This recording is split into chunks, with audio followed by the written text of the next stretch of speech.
I coined my own definition of success in 1934 when I was teaching at a high school in South Bend, Indiana, being a little bit disappointed and delusioned perhaps by the way parents of the youngsters in my English classes expected their youngsters to get an A or B. They thought a C was all right for the neighbor's children because the neighbor's children are all average. But they weren't satisfied with their own and would make the teacher feel that they had failed or the youngster had failed, and that's not right. The good Lord in His infinite wisdom didn't create us all equal as far as intelligence is concerned, any more than we're equal as far as size, appearance. Not everybody could earn an A or B, and I didn't like that way of judging, and I did know how the alumni of various schools back in the 30s judged coaches and athletic teams. If you won them all, you were considered to be reasonably successful. Not completely, because I found out we had a number of years at UCLA where we didn't lose a game, but it seemed that we didn't win each individual game by the margin that some of our alumni had predicted, and quite frequently I really felt that they had backed up their predictions in a more materialistic manner. But I was true back in the 30s, so I understood that. But I didn't like it. I didn't agree with it, and I wanted to come up with something that I hope could make me a better teacher and give the youngsters under my supervision, whether it be in athletics or in the English classroom, something to which to aspire other than just a higher mark in the classroom or more points in some athletic contest. And I thought about that for quite a spell, and I wanted to come up with my own definition. I thought that might help. And I knew how Mr. Webster defined it as the accumulation of material possessions or the attainment of a position of power or prestige or something of that sort, worthy accomplishments perhaps, but in my opinion not necessarily indicative of success. So I wanted to come up with something of my own. And I recalled I was raised on a small farm in southern Indiana, and Dad tried to teach me and my brothers that you should never try to be better than someone else. I'm sure at the time he did that. Well, somewhere, I guess, in the hidden recesses of the mind, it popped out years later. Never try to be better than someone else. Always learn from others. And never cease trying to be the best you could be. That's under your control.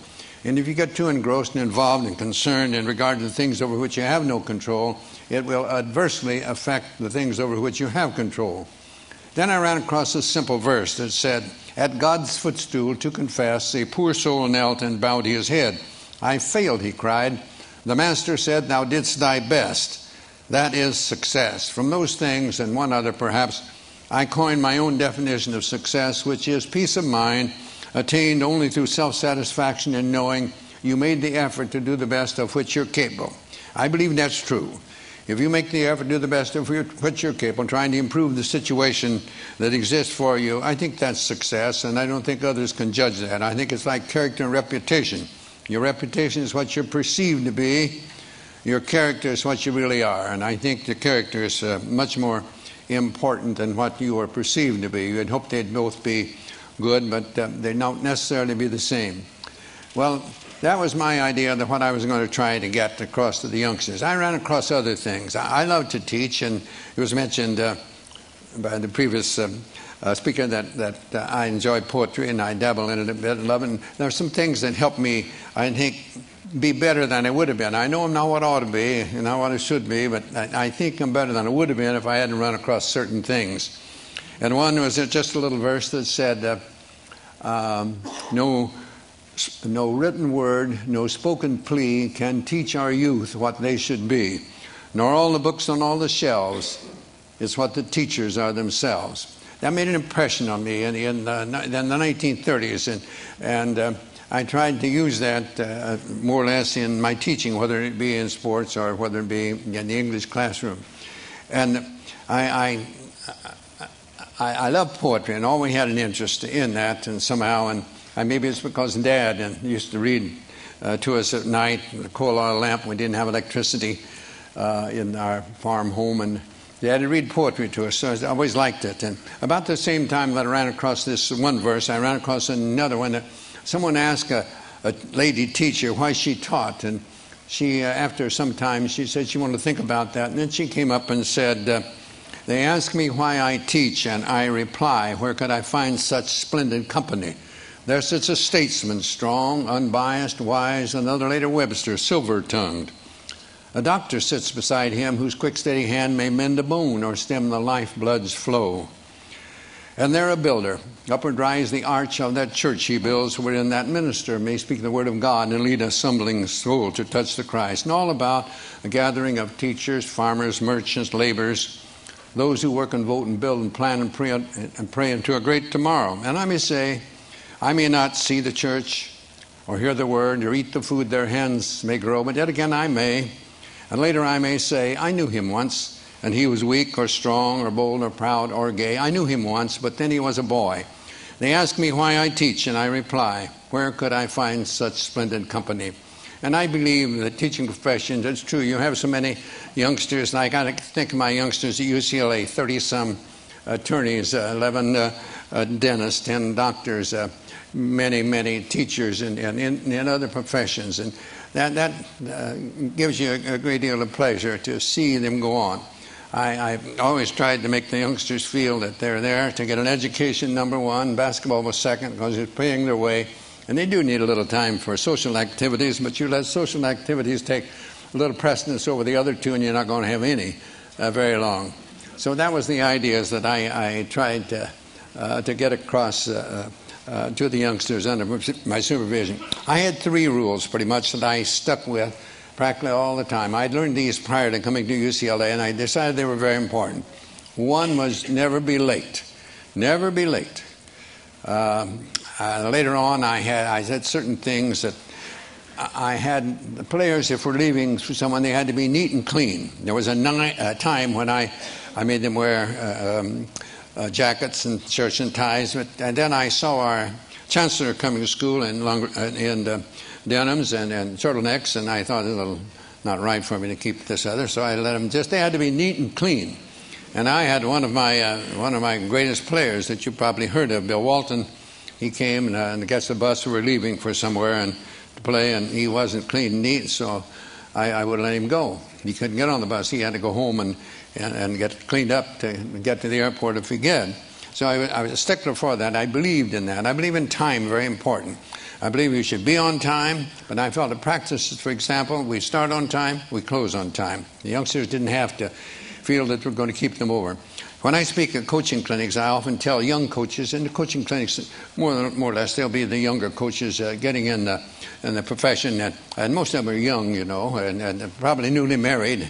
And I tell them, don't run practices late, because you'll go home in a bad mood, and that's not good for a young married man to go home in a bad mood.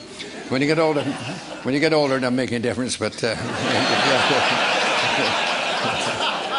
so I did believe on time. I believe starting on time, and I believe closing on time. And another one I had was not one word of profanity. One word of profanity, and you are out of here for the day. And if I see it in a game, you're going to come out and sit on the bench. And the third one was never criticize a teammate. I didn't want that. I used to tell them I was paid to do that. That's my job. I'm paid to do it. Pitifully poor, but I am paid to do it. Not like the coaches today, for gracious sakes, no. It's a little different than it was in my day. But those are the 3 things that I stuck with pretty closely all the time. And those actually came from my dad, and that's what he tried to teach me and my brothers at one time. I came up with a pyramid eventually that we don't have the time to go on that, but that helped me, I think, become a better teacher. And this is something like this, and I had blocks in the pyramid, and the cornerstones being industrious and enthusiasm, working hard and enjoying what you're doing, coming up to the apex, according to my definition of success, and right at the top, faith and patience. And I say to you, in whatever you're doing, you must be patient. You have to have patience. We want things to happen to us. We talk about our youth being impatient a lot, and they are. They want to change everything. They think all change is progress, and we get a little older, we sort of let things go, and we forget that there is no progress without change. So you must have patience, and I believe that we must have faith. I believe that we must believe, really believe, not just give it word service, believe that things will work out as they should, providing we do what we should. I think our tendency is to hope that things will turn out the way we want them to so much of the time, but we don't do the things that are necessary to make those things become reality.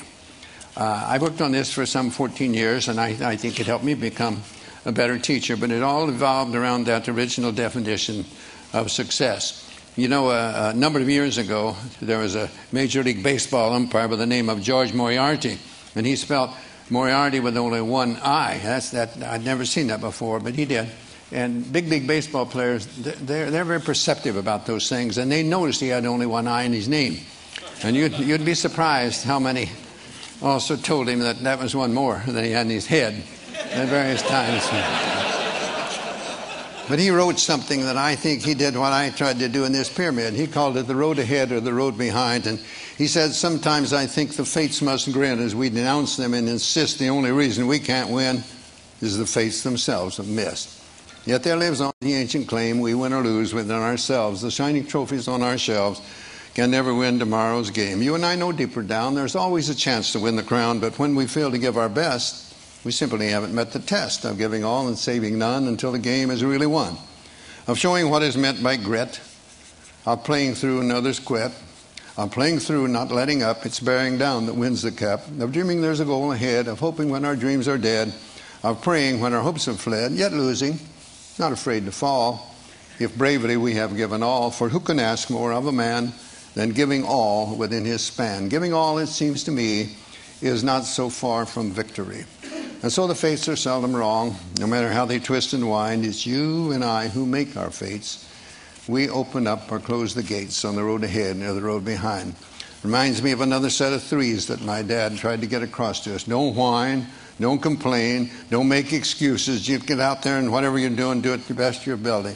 And no one can do more than that. I tried to get across to that. My partners will tell you, never heard me mention winning. Never mention winning. My idea is that you can lose when you outscore somebody in a game, and you can win when you're outscored. I've felt that way on certain occasions at various times. And I just wanted to be able to hold their head up after a game. I used to say that when a game is over and you see somebody that didn't know the outcome, I hope they couldn't tell by your actions whether you outscored an opponent or the opponent outscored you. And that's what really matters. If you make your effort to do the best you can regularly, the results will be about what they should be. Not necessarily what you would want them to be, but they'll be about what they should. And only you will know whether you can do that. And that's what I wanted from them more than anything else. And as time went by and I learned more about other things, I think it worked a little better as far as the results. But I wanted the score of a game to be the byproduct of these other things and not the end itself. I believe it was one great philosopher said, Cervantes. Cervantes said, the journey is better than the end. And I like that. I think that is. It's getting there. Sometimes when you get there, that's almost a letdown. But it's getting there that's the fun. I like to, as a basketball coach at UCLA, I liked our practices to be the journey. And the game would be the end result. And I'd like to go up and sit in the stands and watch the players play and see whether I'd done a decent job during the week. And there again, it's getting the players to get that self-satisfaction, knowing that they've made the effort to do the best of which they are capable. Sometimes I'm asked who was the best player I had over the best teams. I can never answer that. As far as the individual is concerned, I was asked one time about that, and it said, suppose that you in some way could make the perfect player, what would you want? And I said, well, I'd want one that knew why he was at UCLA, to get an education, that was a good student, really knew why he was there in the first place. But I want one that could play, too. I'd want one to realize that defense usually wins championships and to work hard on defense. But I'd want one to play offense, too. I want him to be unselfish and look for the pass first and not shoot all the time. And I'd want one that could pass and would pass. I've had some that could and wouldn't, and I've had some that would and could. You couldn't. So I wanted that, and I wanted him to be able to shoot from the outside, and I wanted to be able to be good inside too. I'd want them to be able to rebound well at both ends too. And why not just take someone like Keith Wilkes and let it go at that? He had the qualifications, and not the only one, but he was one that I used in that particular category because I think he made the effort to become the best. There's a couple.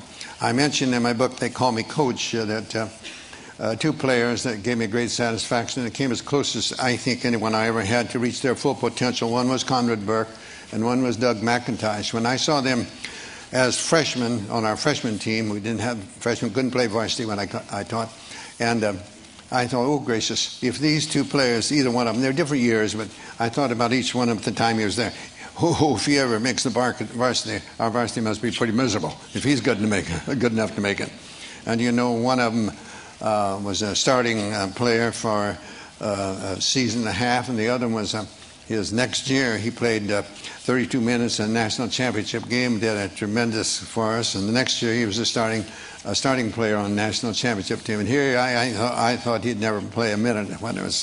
So those are the things that give you a great joy and great satisfaction to see one. Neither one of those youngsters could shoot very well, but they had outstanding shooting percentages because they didn't force it. And neither one could jump very well, but they kept good position, and so they did well rebounding. They remembered that every shot is taken, they assumed it'd be missed. I've had too many that stand around, wait to see if it's missed, then they go, it's too late. Somebody else is in there ahead of them. They weren't very quick, but they played good position, kept in good balance. And so they played pretty good defense for us. So they had qualities that they came close to, as close to reaching possibly their full potential as any players I ever had. So I consider them as to be as successful as a Louis Alcindor or a Bill Walton or in many of the others that we had. There were some outstanding players. Have I rambled enough? I was heard that when he makes his appearance, I'm supposed to shut up.